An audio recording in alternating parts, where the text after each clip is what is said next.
This is the story of the Alaska UFO incident, the campers who saw too much. In the summer of 2016, a group of 4 friends, Logan, Alyssa, Jake, and Maria, embarked on what was supposed to be the adventure of a lifetime. A week-long camping trip deep into the Alaskan wilderness.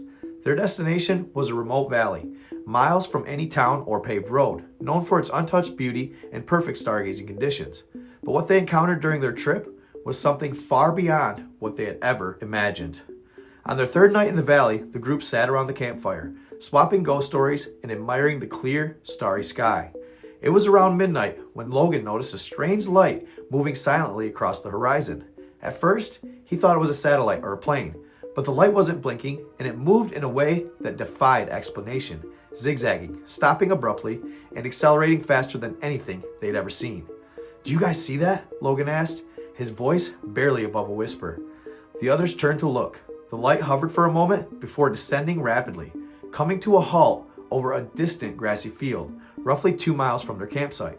It hovered there, pulsing faintly, for about a minute before shooting straight up into the sky and then vanishing.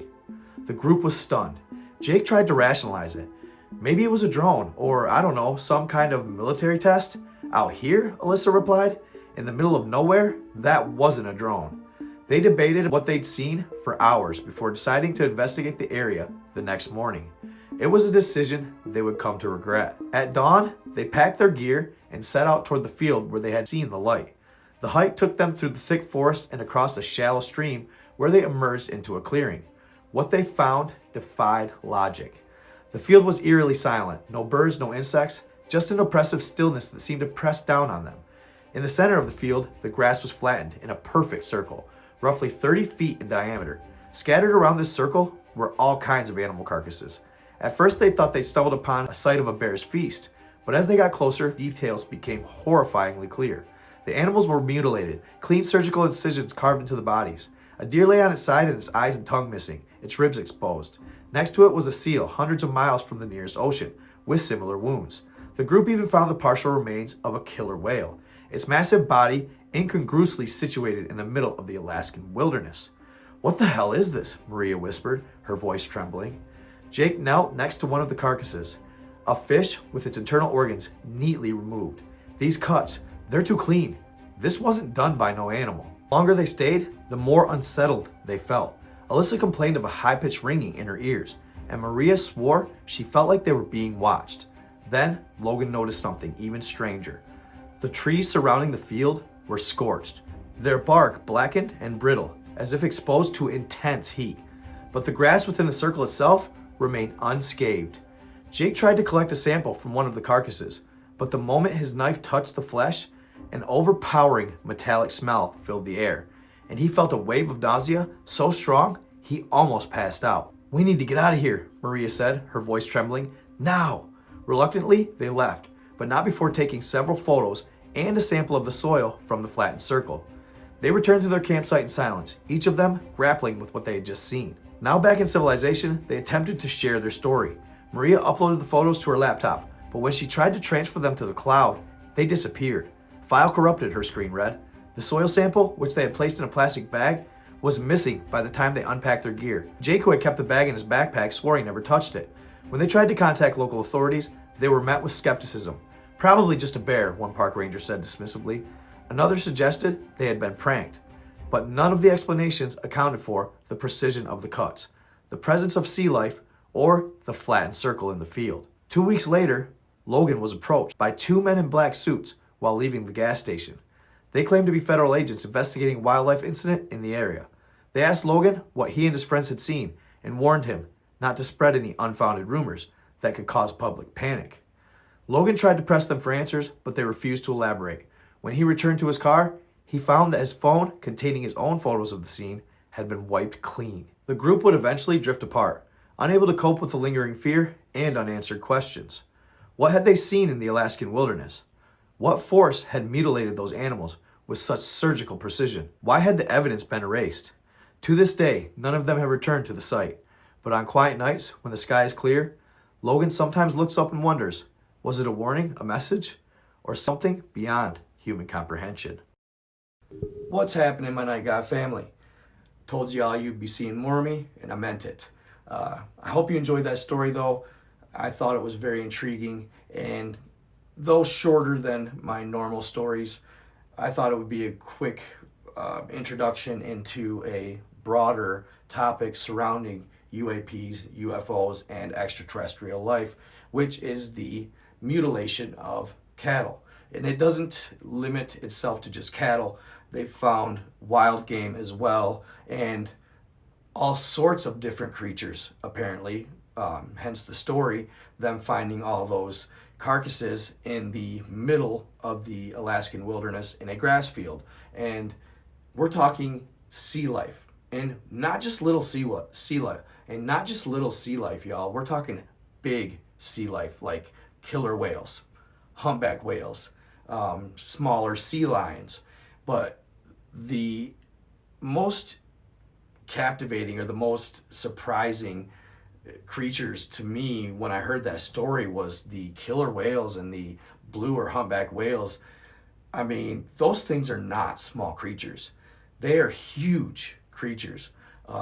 So these craft must be, I mean, for one, the fact that they can even, levitate these creatures out of the water is insane in and of itself, let alone carry them inland as well. And then apparently, like you said, they were at the campfire when they saw this light over the field, and then they had hours or whatever. Well, no, not really.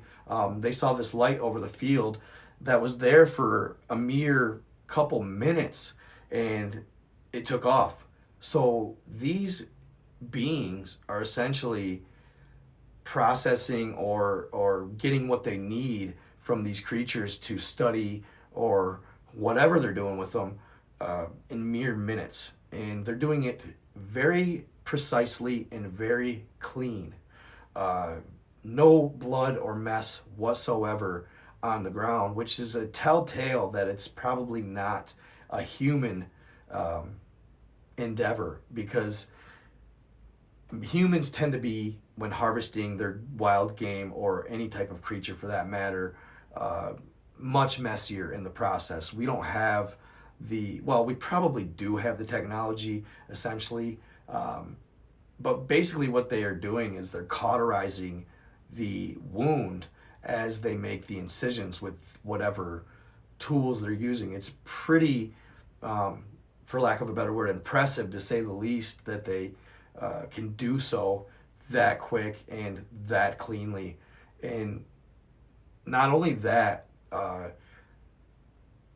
it's just crazy because as they walked up on the scene, one of the things that I noticed, and I just had kind of heard more about this recently,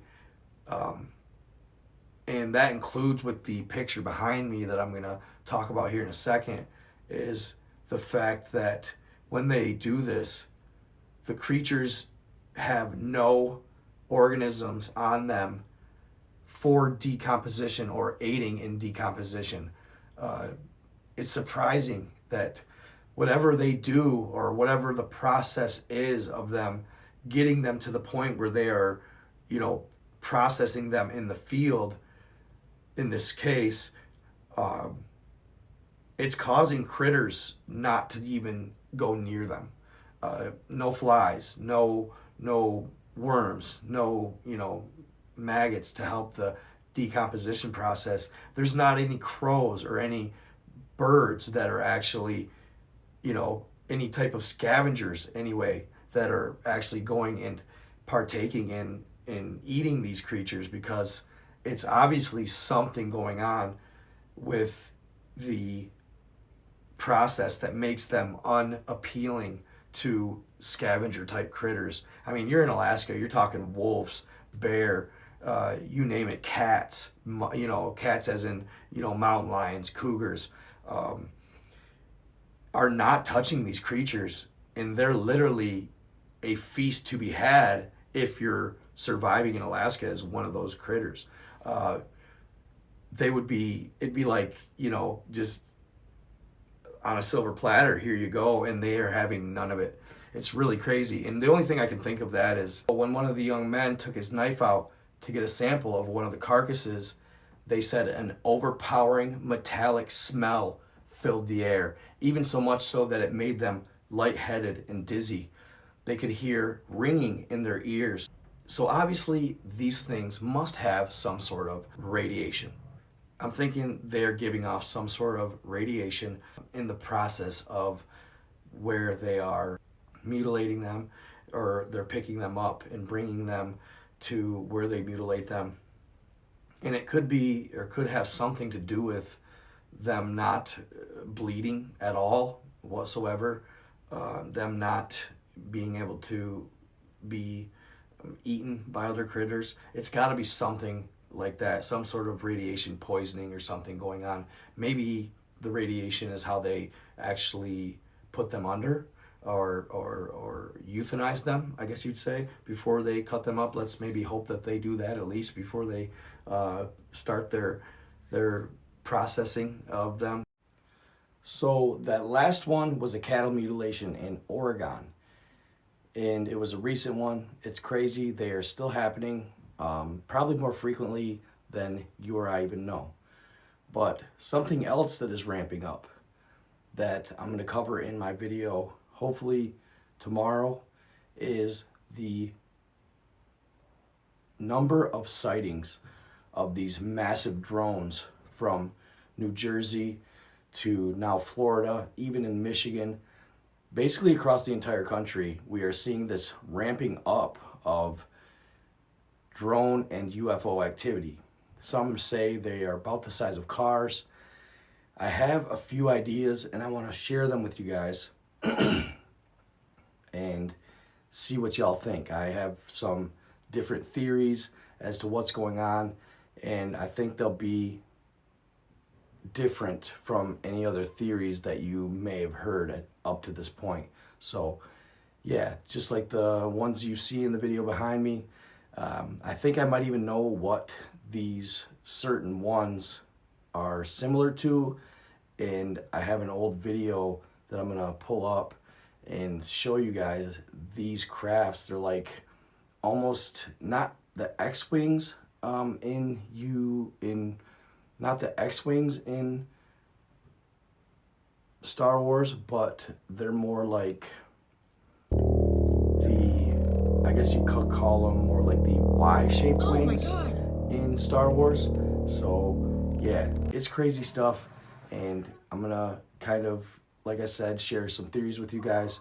And again, if you guys have any stories, some time shifts, dimension jumps, or any crazy supernatural stories that you guys want to share with me, share at nightgod333.com or nightgod333@yahoo.com, and I will possibly share your story. But there's a lot going on right now, so I have more than enough content to cover. Stay tuned. I'm going to cover the drones and the recent UFO sightings that are just going crazy across the country, guys. Stay in the love, stay in the light, be kind to others. Out.